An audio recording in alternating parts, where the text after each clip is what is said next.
stirring the coffee with the chopsticks of sanity using big chopstick energy and the vortex method, the only true way to optimize the taste of your coffee at the molecular level. Good morning. Welcome to the Daybreak Show.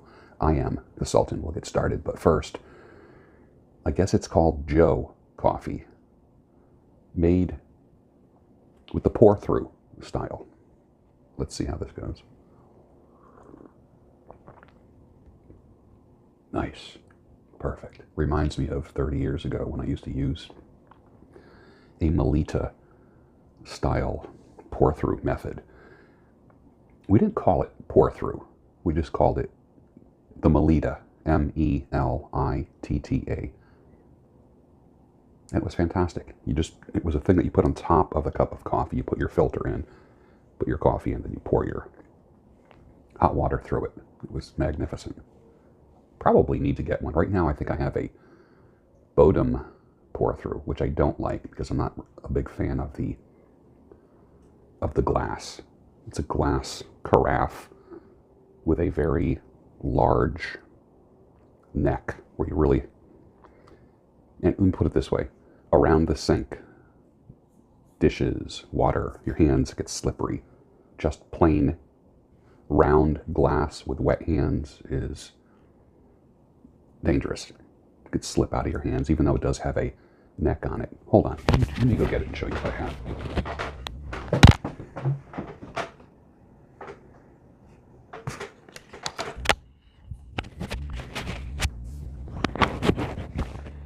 This is it right here. And it has this thing you put your filter in. That's a screen. It's I believe a number 4 filter. But this is the carafe, and it fits perfect in here. But this part is like pretty wide, and it's not as grippy as I want it to be. So it just ends up being a little too slippery, I should say. And then you just take this out, and then you will fill up your coffee. It's not bad. It's not bad. It's not my favorite. I love the method, but this is not my favorite apparatus for that method. I might end up just getting the regular old-fashioned Melita that I had many years ago. So that's my pour-through. I was thinking yesterday about how loyal of a person I am. And I have to be a little more selective with my loyalty. But someone asked me last week, I'm not sure where it was, if it was in an email or a comment, what would I tell my younger self?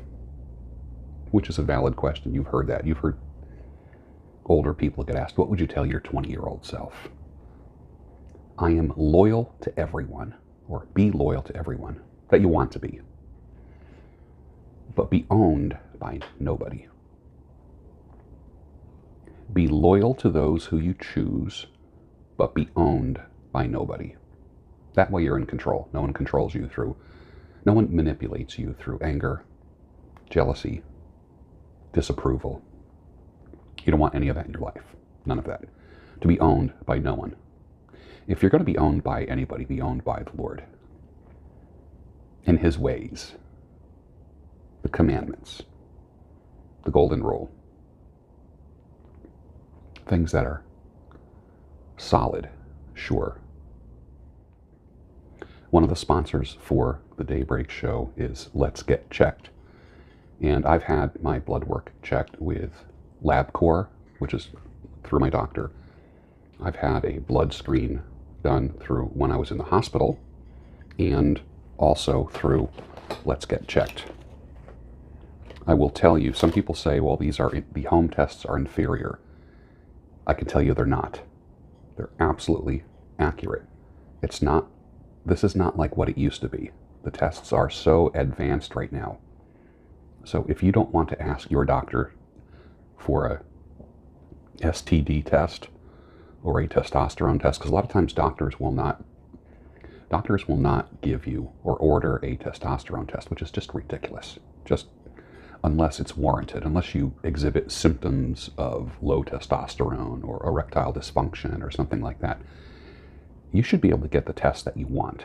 And this is the way you can do it. There's a link in the description that's going to tell you how you can get this test. I'm probably going to do a video tomorrow or Friday showing you how I prick my finger, take a little bit of blood out, put it in a little vial, send it in, the whole bit. But get yourself checked. Get your testosterone level checked. Are you depressed? Low energy? Are things not working? Are you older? Did you know that your testosterone decreases a certain percentage every year after 40? For many, it's after 30 because of diet, because of hormone disruptors, all kinds of wacky things can really chip away at the essence of your manhood. For ladies, there's STD tests, there's hormone tests, there's every possible blood test you can imagine. Check it out, letsgetchecked.com. The link is down below. When you use the promo code SULTAN, you get 20% off. That's one of the highest discounts that you can get on the web. I negotiate for my listeners. I want you to benefit from things exactly the way that I do. Here's just a quick note. I am open to hosting and emceeing your live conferences, conventions, speakers, retreats, association meetings, symposium. Keep the excitement up, keep the ball rolling. People pay good money to go to your events. So give them the best. This is something that I've done for 40 years, being in front of live audiences on camera. I was in front of live audiences before they started videotaping these things.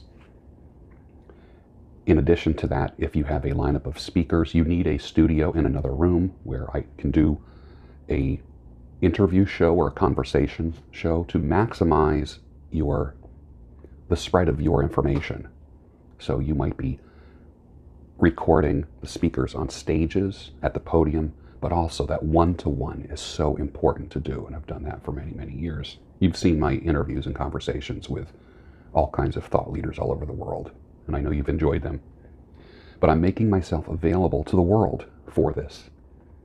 I like to go deep one-to-one with people as well as be on stage, introducing your people. You create more profitable content for your organization. And think about this, live on-camera events are super profitable because that content can be packaged and sold year after year after year. Do you have a speaker that dropped out at the last minute? No worries, because I am your substitute speaker in case someone drops out. With as little as 12 hours notice, I have filled in podiums, stages, and pulpits when someone has dropped out. As a professional speaker and someone who has speeches always ready and can customize a talk for almost anyone, anytime on camera, I'm available for you. Just let me know. gb@georgebruno.com. You won't be disappointed. That I know. Hundreds and hundreds can attest to that who've seen me in training videos, on television, in commercials, hosting and emceeing all kinds of conferences and associations. Do you need voiceover? Do you have a book that you wrote that you want someone to narrate that, create an audiobook for you? Email me, gb@georgebruno.com. This is just a little commercial for myself. But the voice that inspires you every morning on the Daybreak Show is also the voice that can help you sell your organization, your product, your courses, your ebook, your audiobooks. Have you ever thought of doing prison ministry? Here's an interesting thing. Matthew 25, verse 36. Jesus says, I needed clothes and you clothed me. I was sick and you looked after me. I was in prison and you came to visit me. It's easy to go work at a soup kitchen, a shelter, a center where they collect clothes and distribute them for people that need them. Okay, that's kind of glamorous. What's not so glamorous is going through metal detectors, getting searched, and going into a cold, sterile room with 10 incarcerated men or women that will never see the light of day and sharing some light with them. Prison ministry can be something as simple as starting a reading group, starting a talking group, and in some type of topical interest group. Many prisons do have formal prison ministries. You might be near a prison and just call the administration there and say, I would like to start a Tuesday night reading group where you go and you read to them and then discuss what you read. It could be fiction, it could be nonfiction, it might be stories, it might be fables, it might be wisdom books, that kind of thing. But that right there, giving something to people that don't deserve it. Think about this. Serving the undeserving is a means of grace for yourself. You go there to give, yet what happens is you end up getting. Have you ever worked with people that don't deserve anything for their crimes? It's weird and it's transforming, because you're not there to condemn them. Justice has already been done. They're not going to see the light of day. They will never be outside those walls of that prison. But justice and mercy go hand in hand. They're together.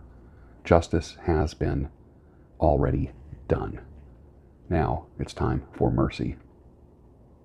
Serving the undeserving is a means of grace.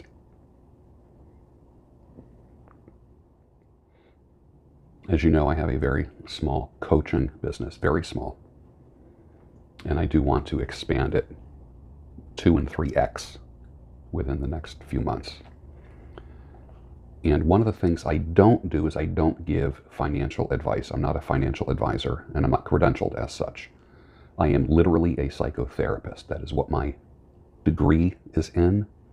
That is literally what I did for over 2 decades. I literally did that, one-to-one in group therapy for many, many years. And then I went into cutting hair because I was burnt out from working in the public sector, in the psychological field. Now I'm in the private sector, I get to call my own shots, and I love it. So I decided to morph into coaching and consulting with people. And I want to do more of it. I'm only helping just a small handful of people. And I want to do more on my terms. And I feel like I can help more people. When I used to do therapy with people, I would see people for like 2 years, every week for 2 years. Can you imagine seeing people like for 50 times a year, like once a week for 2 years? So you see people 100 times and they're still dealing with the same problems after 100 sessions. Holy crap. That's why I do this short-term, solution-focused kind of thing. Not this ongoing psychobabble nonsense where no one really ever changes because it's a hustle. I don't say it's a scam, but it's a hustle. But one of the things I don't do is I don't give financial advice. So I have one guy that says to me, he's got $5,000 to $10,000 and he doesn't know how to invest it. He doesn't want to just stick it in the bank. So I said, I will literally ask I know what I would personally do, but I don't give out that information. So my greatest board of advisors are some of you who know this field. What do you think? Should he put it into Bitcoin, Ethereum, create a course, take a course? Should he buy a power washer and start a small, scalable side hustle? And you guys are kind of like my mastermind. If you had, let's just say $10,000 and you don't want to put it in the bank to get 0.5% interest, what would you do with $10,000 today? Would you put it into crypto? Would you buy a small plot of ground somewhere for $5,000 out in the country somewhere? Would you take a course? That way you can multiply you can take knowledge and create something. Would you start a small scalable business? What would you do with $10,000? Put your answer down below. I'd love to see that. Let me ask this question. Can men and women be friends? I've done a few videos on this. Can men and women be friends? This is kind of like the once a year question. It's an age-old question. Explain why they can or cannot be friends. And I've always enjoyed the answers to this question. Put your answers down below. Can men and women be friends? And then maybe I'll do another once a year video on this topic. My opinions have changed over the years greatly. Now that I'm open to marriage, I don't want to be the guy that has like a bunch of female friends. I don't want to be that guy. What woman, not that I do not let what people's opinions, especially a woman, determine my actions. But if I am open to marriage, what woman wants to marry a guy who has just female friends all over the place? I wouldn't want a woman who has male friends. Oh, all my friends are men. Okay, I avoid women like that. So my mindset on men and women being friends, we can be functional acquaintances, but can we be friends? There's a lot of different ways that can go. Put your answer down below. So many people want to look young. The quest to look young. How about just looking good for your age? You can relax now. It's better to look good for your age and feel good, feel healthy. That's a great combo. Feel good for your age, look good for your age, and feel good. The quest to want to look young causes you to do things and puts you in a mindset where you will never, ever, ever be happy. I remember I colored my hair once. This is many, many years ago. We're talking when the gray first started coming in, I colored my hair. And I thought, what the heck am I doing? And I did that for a while. And it was like this foam that you put in and then shampoo out. And then it wasn't long after that, I started having gray roots. And then you had to keep up with this coloring. And when you were in the sunshine, I had very dark hair, black hair. It started looking brown and orange. And then as a swimmer, the bleach, the chlorine would kind of change it. So every month I was going from this weird brownish kind of color back to like black. And it was odd. It was very odd. Even for a while, when I had a goatee, I colored my goatee. And if you squint your eyes, I looked younger. It's like, it was kind of like this weird hamster wheel kind of thing where you really got nowhere. And then I just kind of embraced my gray. I just embraced it. I said, heck with it. And I went white here in the temple area. And then after a certain period of time, in a crisis in my life, it just turned white. Boom, just turned. In like a 1 year period. Hair turned white. Beard turned white almost instantly. That was weird. To still be young and have like a white beard. That was really weird. Let's go back to that being owned. Be loyal to who you choose. Be loyal to everyone in your life. But be owned by nobody. Be a loyal friend, but be owned by no one. How many people control you with approval or disapproval? How many times do you do something for someone's approval or to avoid someone's disapproval? Whether it be in what you wear, what you drive, what you eat, where you go, what things you do for recreation, even your haircut, or the color of your hair. Wouldn't it be great to be free from the expectations of others? How are you enslaved or influenced or moved by the expectations of others? Is it possible that you can be outcome independent, to be owned by nobody? Rush, the band, in 1981 wrote a song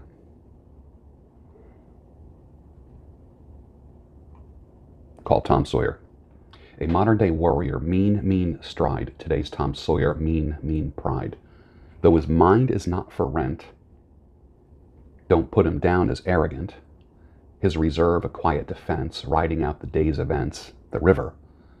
What you say about his company is what you say about society. Catch the mist, catch the myth, catch the mystery, catch the drift. The world, is love and life are deep, maybe as his skies are wide. Today's Tom Sawyer, he gets high on you, and the space he invades, he gets by on you. Listen close. No, his mind is not for rent to any god or government, always hopeful yet discontent. He knows changes aren't permanent, but change is.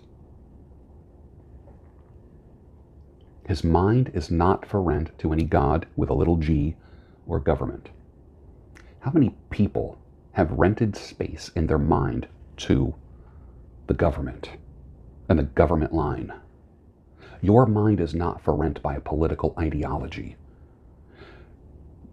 Most of my audience is not owned by anyone. Now, Republicanism is no different than liberal Democratism.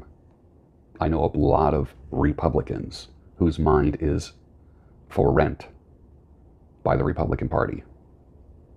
People say to me, well, I'm not a Republican like you. I'm not a Republican. I'm a conservative man with the values of your grandfather who gives a crap about you and me and my family. That's what I care about. We are closer in ideology than you might even think. But how many people are almost communist and socialist in their thinking with the party line? When I say the party line, they think the same. You can almost predict certain people's behavior and their attitudes because their mind is for rent. And it's not necessarily to the highest bidder. It might be to the most deviant bidder, the most sexually deviant bidder, the most weird bidder. Who is bidding for your thoughts? Who is placing bids? You are not for sale. You are not for rent. Nobody owns you. No government, no ideology, no political party. So when I like to say that I'm a conservative independent, I'm thinking for myself. I'm a party of one. I belong to the George Bruno party. That's my party, which means this, is that when you are my neighbor, you are safe, and I care about you. And if you can't make it to work, I'm bringing you chicken soup, and I'm shoveling your driveway, regardless of who you are, regardless of what your skin color is, regardless of your party affiliation, because I'm an independent. And no one tells me what to do. No one tells me how to think. Some of you who are just far left, crazy liberals, you would love me as a neighbor. I'm the best neighbor you will ever have. And if you're elderly, I'm probably better than your own children, even though I'm elderly, because I would take care of you and protect you and defend you. I put tomatoes, oranges, and blueberries in my dehydrator, and I made a snack. This is it right here. I'll show you the picture. What a weird, interesting, but insanely tasty combination for a bag. This is my snacks for the week. What a great combination, flavor combination, to take a dried tomato, slice of a dried tomato, piece of an orange, and a blueberry, pop that in your mouth. It's crunchy, and the flavor explosion is it's like nothing you've ever had. Magnificent. I love it. I also have liver in the dehydrator right now, and 2 London broils cut up into thick pieces. That'll be my snacks for the week. Get yourself a dehydrator. I got mine a couple years ago. Some of you remember that, and I will tell you, I've saved so much money. I haven't bought any beef jerky in 2 years. I make my own dried beef, and it's better than anything. You ever notice a lot of times when you eat beef jerky, it stings the tongue from the preservatives and the salt in it? It's just beautiful to have it without all the stuff on it. The batch that I just made, I put it on the trays, I cracked some pepper on it, and took a pinch of pink Himalayan salt and just spread it around. That was it. Just very, very lightly on each tray. The liver and the beef. It is amazing. I'm finishing trying it today. I don't keep the dehydrator on during the night. I just don't like electrical appliances like that running while I'm sleeping. So I just turned it off before I went to bed. I'll finish it today, but I'll show you the finished product tomorrow. It's going to blow your mind. And for those of you that are on diets and want to lose weight and you might have put on a lot of pounds, I have to say that this winter, as crappy as it has been, I just haven't been able to get out. I have maintained my weight. Normally I'm about 10 to 15 pounds heavier every year by this time. Didn't put on the weight this year. It's pretty cool. A lot of it has to do with the walking. I found a guy on YouTube, Paul Ravella, who walks. His main thing is he walks and lifts weights. You got to find his vid, Paul Ravella. And he's maybe a little younger than me. Ripped. Looking great. Natural bodybuilder guy. But his main exercise is walking for like an hour a day. It's amazing. So inspiring. It's incredible.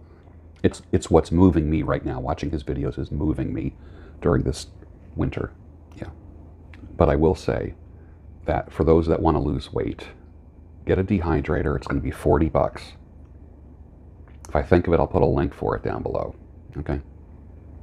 Dry meat once a week as a snack, and have that as a snack. It will fill you up. Have a couple pieces, 2-3 pieces of dried beef. And I'm talking beef only as big as, like, not even as big as a hot dog, you know, like that. You have like 2 of those and slam a glass of water. You're not hungry at all. Your nutritional needs get met. There is the required calorie deficit. Watch the weight fly off of you. I am secretly in I'm competing with Michael Foster right now, who is doing OMAD and 72-hour fasts and snake juice. And the weight's going to fly off of him. I know he's so determined. And I'm pretty determined to get to my fighting weight. I usually hover at about 200, a pound or two below or a pound or two above. If I'm below 200, I'm okay, but I want to get down to that 185. 185 for me would be absolutely ripped. I would be down another waist size, and I went from an extra large shirt to a large shirt to a large fitted shirt, then down to a medium. I have a medium frame. I'm 5'11", and getting down to that was magnificent. I kind of chunked up a little bit since then, but this is the way that I'm doing it. Follow me on that journey and do it with me. It's easier to do when you have someone to do it with. And with that, finish your coffee. My coffee's getting cold, and I'll see you tomorrow on the Daybreak Show, your home of sanity, clarity, and reason. Did you get ready in the dark or something? 'Cause you look like a beautiful nightmare. Don't you know?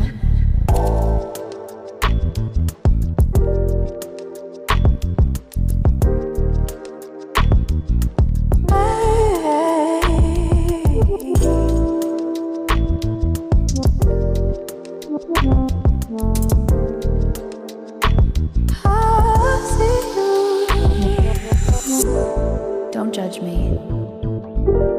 I just wish you knew. That's just like you. I miss you all the time.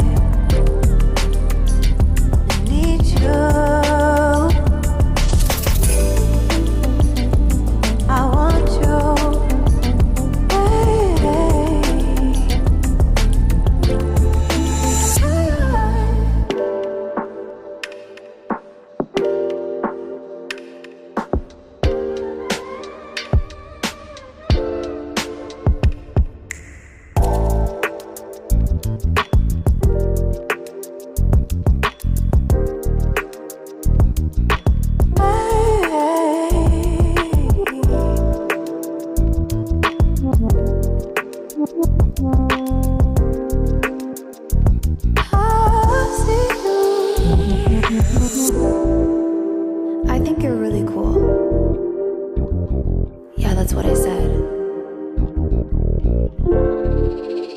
break it, you bought it.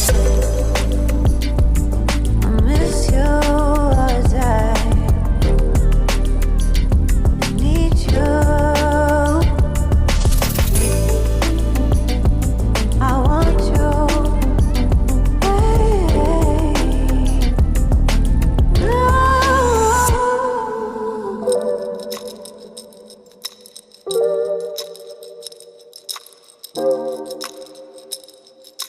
I know life, you know, is fair.